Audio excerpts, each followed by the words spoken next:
عايزك تركز معايا في الحلقة دي قوي. الحلقة دي مش هتتعاد بإذن الله إلا بعد 4 سنين إن كان لينا عمر. حلقة النهاردة حلقة استثنائية، حلقة نارية، حلقة عن نهائي كأس العالم ما بين المنتخب الفرنسي الديوك الفرنسية وراقصة تانجو المنتخب الأرجنتيني، وفيها أيضا الأخبار المحلية اللي تخص الكرة المصرية. ولكن حلقة اليوم هتكون حلقة دسمة مليئة بالأخبار، عشان كده هنقول السلام عليكم ورحمة الله وبركاته أعزائي المشاهدين والمتابعين من كل مكان. معكم محمد المصري من برنامج استاد المصري. حلقة اليوم حلقة تكون مليئة بالأحداث المثيرة والكثيرة المحلية والعالمية، ولكن فضلا وليس أمرا قبل بداية الحلقة ما تنساش تعمل لايك وتسجل اشتراكك بالقناة لو أنت مش مشترك، وتفعل زر الجرس عشان يوصلك كل جديد. صلوا على رسول الله عليه أفضل الصلاة وأزكى السلام. بسم الله الرحمن الرحيم. منتخب الأرجنتين وأخيرا بقيادة ليو ميسي يتوج بكأس العالم بعد 14 عام من المعاناة والتعنت والحرمان من جانب ليونيل ميسي بتتويجه بكأس العالم. ولكن يجي اليوم لكي تكون ختامها مسك ويتوج ميسي في المباراة الأخيرة له في كأس العالم الأخير له مع منتخب الأرجنتين، يتوج بأغلى بطولة في التاريخ، بطولة كأس العالم. أمام مين؟ أمام الديوكا الفرنسية حامل اللقب، واللي كان أقصى منتخب الأرجنتين من النسخة اللي فاتت في دور ال16 بنتيجة 4-3 عشان منتخب الأرجنتين ياخد الطار ويرد الاعتبار في مباراة هي الأفضل بالتاريخ في نهائيات كأس العالم ما بين المنتخبين، وإجمالا وعموما هي المباراة الأفضل في المباريات النهائية في تاريخ كأس العالم اللي اتلعبت المباراة النهائية اليوم. ولكن أنا عندي حالات استثنائية على مين؟ على منتخب الأرجنتين، بأن وجود إيميليانو مارتينيز وأنخيل دي ماريا اللي ما كانش لاعب الفاينل بتاع 2014، مع وجود في السابق هيجوايين اللي أضاع أمام منتخب ألمانيا في نهائي 2014 لهدفين مؤكدين، في ظل وجود أيضا ليونيل ميسي. ولكن مع اختلاف الزمن ورحيل بعض اللاعبين وقدوم الآخرين بيجي حارس عملاق، بيجي حارس أخطبوط بمعنى الكلمة، اسمه إيميليانو مارتينيز، قاد منتخب بلاده بالتتويج بالكوبا أمريكا، وأيضا قادهم بالتتويج بكأس العالم. مش هنسب الفضل لميسي لوحده، ولكن لو هنسبه لشخص واحد أو بمعنى أصح لأول شخص هيكون ليه الدور الكبير في تتويج منتخب الأرجنتين باللقبين هو الحارس إيميليانو مارتينيز. بعد معاناة المنتخب الأرجنتيني مع حراس المرمى في ظل وجود في السابق الحارس سيرجيو روميرو، ومن قبله الحارس هرنانديز، وأيضا باقي الحراس، لكي يأتي حارس أستون فيلا العملاق، أيوة بمعنى الكلمة العملاق، إيميليانو مارتينيز. يا جماعة بيلعب في نادي أستون فيلا الإنجليزي زي ما كلكم عارفين، ولكن مع منتخب بلاده هو حارس بيعرف يلعب على أعصاب اللاعبين اللي قدامه، بالأخص في ركلات الترجيح. شفنا ده مع منتخب الأرجنتين في الكوبا أمريكا اللي فاتت، وشفناه في كأس العالم في النسخة دي اللي لعبوها منتخب الأرجنتين. هو بيخلي اللاعب اللي داخل قدامه بيتوتر، بيكلمه، بيقعد يتحرك يمين وشمال، وما بيترمي على الكورة بيفرد جسمه فردة وبيمط جسمه بالعامية المصرية كده مطة كبيرة جدا، سواء على اليمين أو على الشمال بيعرف يجيب الكورة صح. وده اللي شفناه زي ما قلت في كأس العالم في النسخة دي وفي الكوبا أمريكا اللي فاتت.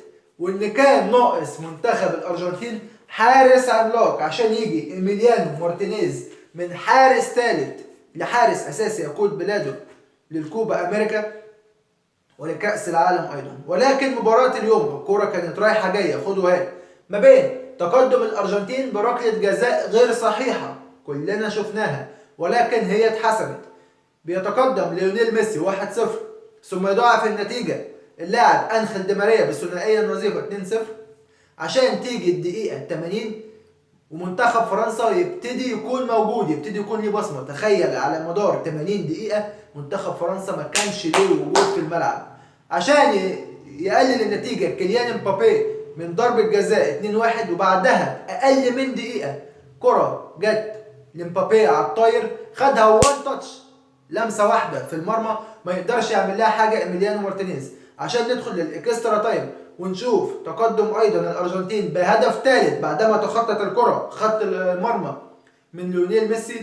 وفي الدقيقة 118 بتيجي ضربة جزاء تانية لفرنسا ويتصدى لها كيليان امبابي ويحطها عشان يكون أول لاعب في التاريخ يسجل هاتريك في مباراة نهائية، ويتوج أيضا بهداف البطولة كيليان امبابي، ويتجهوا لركلات الترجيح عشان يفوز المنتخب الأرجنتيني بنتيجة 4-2 بركلات الترجيح بعد التعادل في الوقت الأصلي والإضافي 3-3. وبالأمس شفنا المنتخب المغربي بعد ما شرف الكرة الأفريقية والعربية ولعب المباراة تحديد المركز الثالث والرابع وخسرته من منتخب كرواتيا بنتيجة 2-1. أي نعم كنت أتمنى وجود ميدالية برونزية لمنتخب عربي أو أفريقي، ولكن قدر الله ما شاء فعل. هم كانوا أسود بمعنى الكلمة، قدموا نسخة استثنائية، نسخة عملاقة، زودوا مقاعد أفريقيا ل3 مقاعد بوصولهم للدور قبل النهائي، وإن هم يكونوا في التوب 4 كمنتخب عربي وأفريقي لأول مرة في التاريخ لمنتخب المغرب الشقيق. فنقول لهم شابوه، نقول له لوليد الركراكي واللاعيبه اللي معاه تحيه كبيره جدا من بلدكم الثانيه مصر. بنرسل تحيه كبيره جدا لمنتخب المغرب اللي شرفنا بمعنى الكلمه. وهنيجي للاخبار المحليه، معايا اخبار كتير جدا بتخص الانديه كلها، ونبدا في اول خبر معانا والا وهو قبل مواجهة النادي الأهلي نادي فاركو بيعين إيهاب جلال مدير فني بعد إقالة نونو المايدا المدير الفني السابق لنادي فاركو. نيجي كمان لفريق الرجاء المغربي. هتقول لي ايه علاقة فريق الرجاء المغربي بالأخبار اللي هتقولها؟ هقول لك بأن عزيز بدراوي رئيس الرجاء المغربي بيؤكد أحقية ناديه بمشاركة الرجاء في كأس العالم للأندية بدلا من النادي الأهلي. طيب انت عايز تشارك على حساب النادي الاهلي، البطوله بتقام فين؟ البطوله بتقام في المغرب، والفيفا بيمنع وجود فريقين من بلد واحده انهم يكونوا موجودين في البطوله. طيب مين بطل دوري ابطال افريقيا النسخه الاخيره؟ كان نادي الوداد المغربي، بعد ان تمت السرقه من النادي الاهلي واقيمت المباراه بدون وجه وبدون احقيه على ملعب الوداد، ولكن خلاص اللي حصل حصل. فمعنى كده ان الوداد هو بطل دوري ابطال افريقيا. طيب مين كان بطل الدوري المغربي؟ برضه نادي الوداد. طيب مين بطل الكونفدراليه؟ فريق نهضة بركان. اذا الثلاث فرق سواء الوداد او الرجاء او نهضة بركان كده كده الوداد مشارك بصفته بطل الدوري وبصفته بطل دوري ابطال افريقيا. طيب هنيجي برضه في الكونفدراليه، ما هو برضه نهضة البركان فريق مغربي. اذا من الاحق بالمشاركه؟ هو وصيف، وانا ما بحبش اقول كلمه وصيف على النادي الاهلي، دوري ابطال افريقيا النادي الاهلي ليكون هو الاقرب للمشاركه، زي ما حصل قبل كده في 2008 مع فريق ياباني اعتقد اسمه اوراوا الياباني، اعتقد مش متذكر الاسم بس على ما اعتقد فريق اسمه اوراوا الياباني كان شارك بنفس الحاله اللي شارك بيها النادي الاهلي السنه دي. وعندي كمان خبر ولكن بيخص كره السله، بأن قرر الاتحاد المصري لكرة السلة إيقاف أوجاستي بوش المدير الفني للنادي الأهلي مباراتين وغرامة قدرها 30,000 جنيه بسبب تويتة له كان يدافع فيها عن لاعب الأهلي عمرو الجندي، بعدما تعرض الأخير للإيقاف أيضا مباراتين بسبب إشارة خارجة أمام نهائي دوري المرتبط أمام الاتحاد السكندري. فالغرامة وقعت على اللاعب زي ما ذكرت عمرو الجندي وعلى أوجاستي بوش، ولكن أوجاستي بوش قال إن الاتحاد المصري ما عندوش نزاهية، بانه بيفضل نادي على نادي وبيفضل لاعبين على لاعبين. ده كان التعليق اللي قاله اوجستي بوش بعد ما ان تمت الغرامه وتم الايقاف عليه. وكان ارسل ايضا الاتحاد المصري لكره القدم يهنئ المغرب بعد المشوار الحافل بكاس العالم بانهم شرفوا الكره العربيه والافريقيه وايضا العالميه. هاني حتحوت يكشف كواليس مدار بين لاعبي الاهلي وقال انه الثلاثي الاول للمرشح لتنفيذ ركلات الجزاء بالترتيب علي معلول وعمرو السولية وحمدي فتحي، ولكن معلول قال انه مش قادر يدخل ويشوط ضربة الجزاء. طيب هل يعقل ان لعيب في وسط المباراة هيقول كده انا مش قادر ادخل اشوط. فلنفترض حتى انه قالها. طيب انت عرفت منين يا هاني يا حتحوت؟ دي اول حاجه ان هو قال كده، تمام. وبيقول لك عشان كده قفشه اللي شاطها. طيب ما هو في ترتيب، هو قفشه اللي اتطلب انه يشوط الكره، ولو انه كان مش هو اللي يشوط، كان في زي ما ذكرت موجود عمرو السوليه، موجود محمد عبد المنعم بيسدد كويس جدا، موجود حمدي فتحي، موجود محمود متولي، موجود اكرم توفيق. كل اللعيبه دي في النادي الاهلي بتقدر تسدد ركلات الجزاء. دول طبعا بيجوا في الترتيب بعد علي معلول. وان تم الاعتذار من علي معلول في غرفه خلع الملابس، ومن المحتمل الغاء العقوبه على اللاعب قفشه من النادي الاهلي. هنيجي خبر ويخص نادي المريخ السوداني بانه يصدم نادي الزمالك وجمهوره بعد ان تمت مبادره ما بين نادي المريخ السوداني ونادي الهلال السوداني ان تقام مباريات نادي المريخ على ملعب الهلال السوداني، ملعب الجوهره الزرقاء، بعد ان كان يقوم نادي المريخ بلعب مبارياته في القاهره على استاد الاهلي. ولكن بعد مبادره تمت في السودان ما بين الناديين قال فيها نادي المريخ انه له احقيه ان جمهوره يكون موجود في بلده، وده حقه. يعني ده حق نادي المريخ بصراحه، سواء بقى هيقابل الاهلي هيقابل الزمالك ايا كان هيقابل مين، ان جماهيره تكون موجوده، جماهيره مسانداه. اي نعم، ونادي المريخ مع الاعتذار يعني مش من النوادي الكبيره في افريقيا، ولكنه له حقوق مشروعه، وده حق مشروع ليه ان يلعب مبارياته على ارضه، سواء بقى كسب خسر اتعادل، دي حاجه بتاعتهم. ولكن جمهوره لازم يكون موجود، لازم يدعم الفريق زيه زي اي فرقه، ودي احقيه. وقال انه هيلعب المباريات دي على ملعب الهلال السوداني زي ما ذكرت، بدل من اللعب في مصر.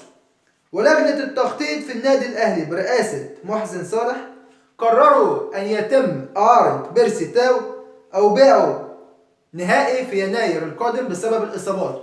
ولو ترجعوا الحلقتين فاتوا أنا كنت قلت الكلام ده، قلت بعد إصابة بيرسي تاو الأخيرة مع النادي الأهلي إن أفضل حل ليه إن يتم إعارته من قبل النادي الأهلي لأي نادي في الدوري المصري أو أي نادي خارجي، لكي يستفيد الأهلي بالمقابل المادي، عشان النادي الأهلي يقدر يزود الفلوس ويجيب صفقات. لأن النادي الأهلي زي ما أنتم عارفين في يناير القادم اللي هو خلاص بعد أسبوعين هيكون فيه ما لا يقل من 3 ل 5 صفقات، منهم لاعبين أجانب أو 3 هيكون منهم 1 تحت السن، عشان النادي الأهلي يقدر يستفيد منه في بطولة الدوري المصري، وبجانب أيضا اللاعبين التانيين يقدر يستفيد منهم في بطولة دوري أبطال أفريقيا.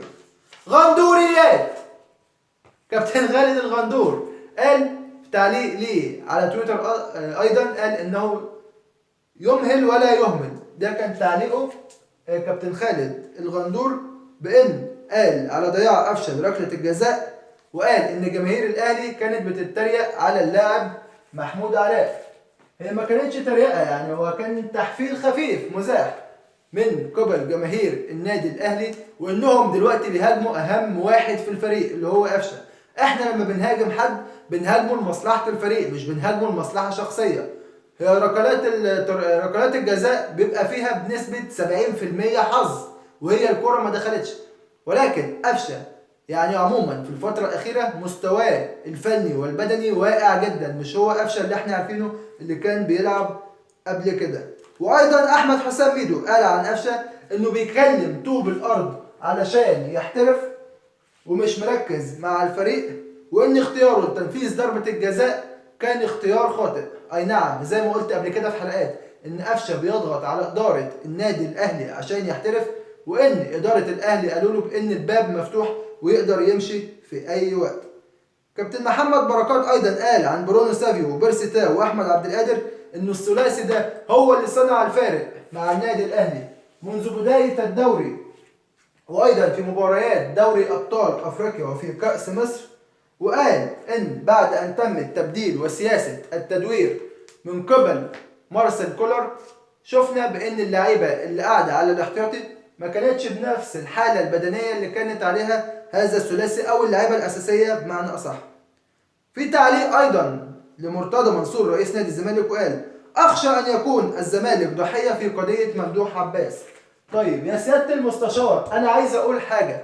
انت دلوقتي بتدخل اي مشكله جوه نادي الزمالك، انت عامل قضيه او القضيه الشخصيه اللي ما بينك وما بين ممدوح عباس، انت عاملها شماعه عشان تعلق عليها فشلك عشان تعلق عليها ظروف النادي ومباريات النادي واي حاجه. ايه علاقه مشاكلك ما بينك وما بين ممدوح عباس بان نادي الزمالك او ان الفريق الاول اشمعنى كره القدم اللي بتتكلم فيها؟ ليه ما بتتكلمش عن اليد؟ ليه ما بتتكلمش عن السله؟ ليه ما بتتكلمش عن الطايره؟ ليه ما بتتكلمش عن المصارعه؟ ليه عن الكاراتيه او لاي لعبه تانية؟ اشمعنى كره القدم؟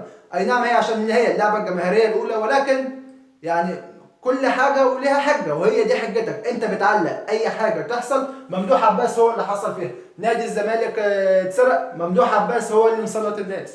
نادي الزمالك حد هد نادي، ممدوح عباس هو اللي سلط. حاول تفصل مشاكلك الشخصيه بعيد عن الفريق الاول، لان التصريحات دي بتهد اللعيبه نفسيا. انا كواحد اهلاوي اهو بقولها، التصريحات اللي بتتقال دي من رئيس النادي بتهد اللعيبه نفسيا، وانك تهد لعيب بحالته النفسيه فانت كده بتفقد القدره والمنافسه على البطولات. وايضا قال مرتضى منصور ان في سر في فيريرا مدير الفني للزمالك بانه ما كانش عايز صفقات في الفتره الاخيره، وبعد ما جه عمرو السيسي وشلبي ويوسف حسن وافق وقال انه عايز يمشي لعيبه كتير في يناير، وانه مش عايز زحمه في الفريق عشان خلقه ضيق. يعني هو عشان مثلا خلقه ضيق ولا حاجه يقول لك يا عم يلا مشي اللعيبه دول بره. انت بتخترع كلام من دماغك، بتخترع حاجات من مزاجك، بتقول كلام على لسان ناس غيرك. هل بالفعل فيريرا قال الكلام ده؟ احنا ما سمعناش التصريح ده قبل كده خالص بصراحه. وبكده بكون وصلت لنهايه الحلقه. لو عجبتك ما تنساش تعمل لايك وتسجل اشتراكك بالقناه وتفعل زر الجرس عشان يوصلك كل جديد. اشوفكم في حلقه بكره باذن الله ومع الاخبار المحليه، ولو في اخبار عالميه هوافيكم بيها اول باول عشان نرجع لمتعه الايجيبشن ليج الدوري المصري من تاني. والسلام عليكم ورحمه الله وبركاته. ولا تنسوا الدعم، كل الدعم لنادينا المفضل نادي القرن، النادي الاهلي.